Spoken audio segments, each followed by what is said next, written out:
নমস্কার। আরপিবি শিক্ষা জগৎ এই ইউটিউব চ্যানেলে সমস্ত ছাত্রছাত্রীদের স্বাগত। আজকে তোমাদের সংস্কৃত ভারতী এই বইটির সুক্তি মুক্তামালা এই পড়ার শেষ দুটি শ্লোক, শেষ ক্লাস, পদ্যের শেষ ক্লাস পড়ানো হচ্ছে। তাহলে আমরা শুরু করছি আজকে 16 নম্বর শ্লোকের থেকে। 16 নম্বর শ্লোকে কি বলা হয়েছে? 16 নম্বর শ্লোকে বলা হয়েছে, বিদ্যা বিবাদায় ধনং মদায় শক্তি পরেশাং পরিপীড়নায় খলস্য সাধুর বিপরীতে তৎ জ্ঞানায় দানায় চ রক্ষণায়। এখানে কি বলা হয়েছে? এখানে বলা হয়েছে বিদ্যা বিবাদায়, ধনং মদায়, শক্তি পরেশাং পরিপীড়নায়, খলস্য। তাহলে এই কাজগুলি কারা করে? অর্থাৎ খলেরা করে, অর্থাৎ নিষ্ঠুর লোকেরা করে, বা দুষ্টু লোকেরা করে, বা দুর্জন লোকেরা করে। কি বলা হয়েছে? বিদ্যা অর্জন করে। কারা করে? এখানে বিদ্যা মানে বিদ্যা, বিবাদায় মানে বিবাদায় বলতে অর্থাৎ কলহ করার জন্য। তাহলে খলেরা, খলের, এখানে খলস্য আছে, খলের অর্থাৎ দুষ্টু জনের কাছে বিদ্যা বিবাদের জন্য, ধন অহংকারের জন্য, শক্তি অপরদের পীড়ন করার জন্য অর্জন করেন। তাহলে এই লাইনের কি বলা হলো? এই খলস্য, এটাকে আগে নিয়ে যাব। অর্থাৎ খল মানে দুর্জন বা দুষ্টু লোক। সেই দুষ্ট লোকদের কাছে বিদ্যা হচ্ছে কলহের জন্য তারা অর্জন করেন, ধন অহংকারের জন্য অর্জন করেন, আর শক্তি অপরদের পীড়ন করার জন্য অর্জন করেন। তাহলে এই লাইনের মানে কি দাঁড়ালো? খলদের কাছে বা দুর্জনদের কাছে বা দুষ্টু লোকের কাছে বিদ্যা কলহের জন্য, ধন অহংকারের জন্য, শক্তি অপরদের পীড়ন করার জন্য অর্জন করে থাকেন। তারপর বলা হয়েছে সাধুর বিপরীতে তৎ, অর্থাৎ এখানে তিনটি শব্দ রয়েছে, সাধু প্লাস বিপরীত প্লাস এতৎ। সাধু বলতে অর্থাৎ সৎ ব্যক্তিদের এটি, এতৎ থেকে আগে নিব, এটি বিপরীত, অর্থাৎ সৎ ব্যক্তিদের কাছে এটি হচ্ছে বিপরীত। অর্থাৎ যে কথাগুলো আগে বলা হলো তার বিপরীত করেন। কি করেন? জ্ঞানায়, জ্ঞান প্রদানের জন্য বিদ্যা অর্জন করেন। দানায়, ধন দান করার জন্য সঞ্চয় করেন। ও রক্ষণায়, এবং সকলকে রক্ষা করার জন্য শক্তি অর্জন করেন। তাহলে এখান থেকে আমরা কি জানলাম? এই শ্লোক থেকে জানলাম দুষ্টু ব্যক্তিদের বিদ্যা কলহের জন্য, ধন অহংকারের জন্য, শক্তি অপরদের পীড়ন করার জন্য অর্জন করেন। কিন্তু এখানে কিন্তু শব্দটি নেই, কিন্তু শব্দটি আমরা এখানে দিলে বাংলাটি বেশ সুন্দর হবে। কিন্তু সৎ ব্যক্তি ক্ষেত্রে এটি বিপরীত। বিদ্যা জ্ঞানের জন্য, জ্ঞান প্রদানের জন্য, ধন দানের জন্য ও শক্তি অপরদের রক্ষা করার জন্য অর্জন করেন। তাহলে এই লাইনটি আমরা কিন্তু জানলাম। তাহলে এর মধ্যে দিয়ে কি বলা হয়েছে? অর্থাৎ খল ব্যক্তি বা দুর্জন ব্যক্তি এবং সৎ লোকের মধ্যে দুই মেরুর মতো। অর্থাৎ খলদের কাছে যে বিদ্যা হচ্ছে কলহ সৃষ্টি করার জন্য তাদের কাছে প্রিয় হয়ে ওঠে। তারা কলহ সৃষ্টি করার কৌশল জানার জন্য বিদ্যা অর্জন করেন। আর ধন হচ্ছে তাদের অহংকারের জন্য তারা সঞ্চয় করেন।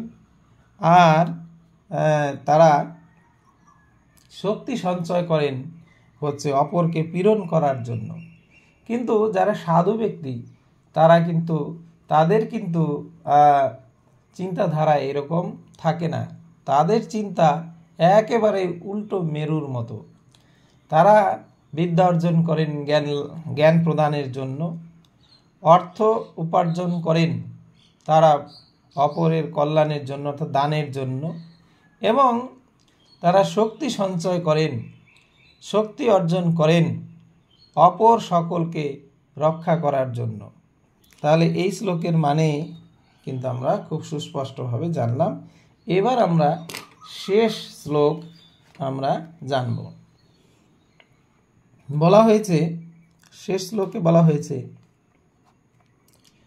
অঞ্জনস্য ক্ষয়ং দৃষ্টবা বল্মীকস্য চ সঞ্চয়ম অবদ্যং দিবসং কুর্যাৎ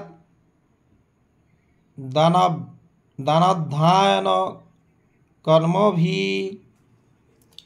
তাহলে এখানে বলা হয়েছে অঞ্জনস্য, অঞ্জন বলতে চোখের কাজল, ক্ষয়ং মানে ক্ষয়প্রাপ্ত হয়, ক্ষয়ং মানে ক্ষয় যায় বা ক্ষয়প্রাপ্ত হয়, দৃষ্টা মানে দেখে, বল্মীকস্য মানে উই পোকার ঢিবির, এবং উই পোকার ঢিবির সঞ্চয় মানে সঞ্চয়। তাহলে উই পোকার ঢিবির সঞ্চয়।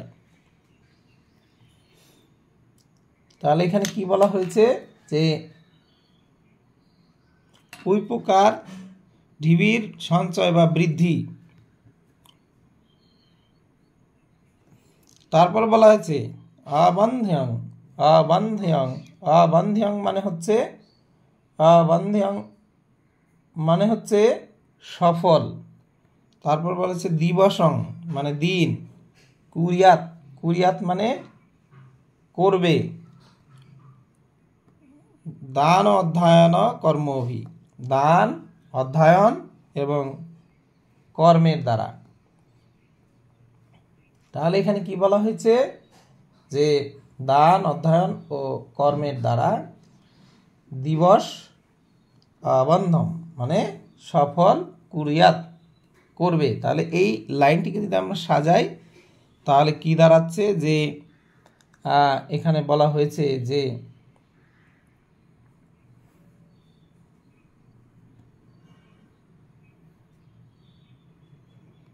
দান অধ্যয়ন কর্মভি, দান অধ্যয়ন ও কর্মের দ্বারা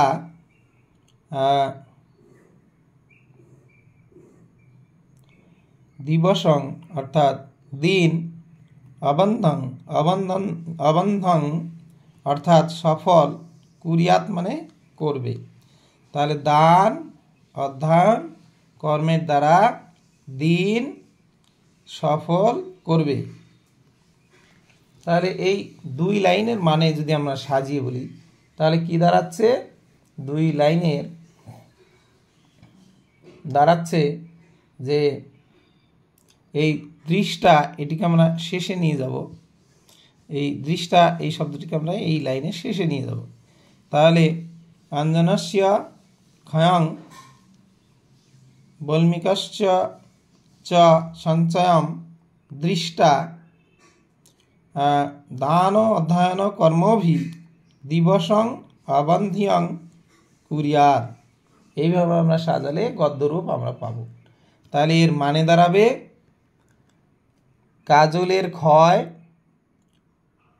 এবং এই চটাকে আগে নিয়ে আসবো, এবং উই পোকার ঢিবির সঞ্চয়, দৃষ্টা মানে দেখে, লক্ষ্য করে বা দেখে, নান অধ্যয়ন কর্মের দ্বারা দিন সফল করবে বা দিন সফল করে তুলবে। তাহলে এখানে আমরা এই শ্লোকের বাংলা অর্থ জানলাম। এখন এর মধ্য দিয়ে কি বোঝানো হয়েছে, যে আমরা জানি যে চোখের কাজল হচ্ছে ক্ষণস্থায়ী। এই কাজল বেশি সময় চোখে ধরে রাখা যায় না, যদিও সৌন্দর্য বৃদ্ধি করে ঠিকই, কিন্তু এই কাজল কিন্তু দীর্ঘস্থায়ী নয়। চোখের জলে হোক বা কাপড়ের আঁচলের টানে হোক বা ঘামের কারণে হোক, তা কিন্তু ধীরে ধীরে ছড়িয়ে যায় বা মুছে যায়, বা তা কিন্তু চোখ থেকে বাইরে বেরিয়ে আসে, অর্থাৎ এটি হচ্ছে ক্ষণস্থায়ী। আবার বলমিক অর্থাৎ উইপোকা, এই উইপোকা কিন্তু তিলে তিলে তাদের যে উইপোকার ঢিবি সেটি কিন্তু তারা গড়ে তোলে, অর্থাৎ দীর্ঘদিনের চেষ্টায়, দীর্ঘ পরিশ্রমের ফলে তারা ধীরে ধীরে এত বড় উইপোকার ঢিবি তারা কিন্তু তৈরি করে। তো এই দুটি বিষয় থেকে আমাদের জানতে হবে, যেগুলো ক্ষণস্থায়ী, সেই ক্ষণস্থায়ী বিষয়ের প্রতি আমাদের ততটুকু মনোযোগ না দিয়ে যে দীর্ঘদিন ভরে যে উইপোকার ঢিবির মতো করে সঞ্চয় করা, অর্থাৎ তিলে তিলে তিলে তিলে সঞ্চয় করা, সেইভাবে কিন্তু আমাদের সঞ্চয়ের কথা বলা হয়েছে। অর্থাৎ আমরাও যেন উইপোকার ঢিবির থেকে শিক্ষা লাভ করি, যাতে আমরা অল্প অল্প অল্প অল্প করে এইভাবে আমরা সঞ্চয় করে যাই, এবং সঞ্চয় করে করে আমরা যেন আমাদের দান কর্ম আদি এবং অধ্যয়ন আদি এবং ধর্মকর্মের দ্বারা আমাদের জীবনের যে ধারা, অর্থাৎ জন্ম থেকে মৃত্যু পর্যন্ত জীবন ধারা, সেই ধারার প্রত্যেকটি পর্যায়ে আমরা যাতে উপভোগ করে করে প্রত্যেকটা দিন আমরা অতিবাহিত করতে পারি, সেই নির্দেশ, সেই উপদেশ এই সুক্তি মুক্তামালার শেষ অন্তিম শ্লোকের মধ্য দিয়ে আমাদের সেই কথাই বোঝানো হয়েছে। তাহলে তোমাদের এই শেষ দুটি শ্লোক পড়ানো হলো, আশা করি তোমরা সকলেই বুঝতে পারবে। না বুঝলে অবশ্যই কমেন্ট করে জানাবে। আবার পরবর্তী ক্লাসে সংশোধনের ক্লাস, কোথাও যদি কোনো ত্রুটি বিচ্যুতি থাকে ভুলবশত, সেই জায়গাগুলো নিয়ে আবার আলোচনায় আসবো। তোমাদের সবাইকে ধন্যবাদ জানাচ্ছি। ধন্যবাদ জানিয়ে আমার ক্লাস এখানেই শেষ করছি। তোমাদের ভালো লাগলে অবশ্যই সাবস্ক্রাইব এবং লাইক শেয়ার অবশ্যই করবে। সবাইকে ধন্যবাদ, রাখছি আজকের ক্লাস।